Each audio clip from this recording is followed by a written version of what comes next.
So he testified to the basic narrative, that was in the citation. It seemed like they had their story straight, right? I mean, husband and wife. And he just went through, said he saw my client grabbing his wife by the arm, and he went over, or whatever he saw their interaction, and he saw my client grabbing his wife by the arm. And that's when he went over and punched my client in the face.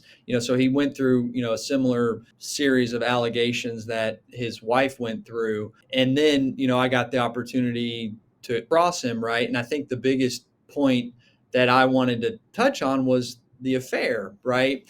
And, because that was going to be our argument as the motive for him making up this, being a part of this false report, right, to law enforcement, because he was so frustrated with this employer who had previously had an affair with his wife. So I asked him about there was no affair. It was just your client consistently and constantly reaching out and communicating to my wife. Like it was a one-sided thing, right? And that's not what his wife said, right? She just said no affair. And she didn't elaborate, right? And then the husband said, well, it wasn't an affair. It was just your client wouldn't leave my wife alone. Okay, so that was a problem, right? I mean, it's a problem for their story, but it's also a problem for us because, we've just got my client who's testifying to an affair, but then you've got two people, although in different ways, denying the affair.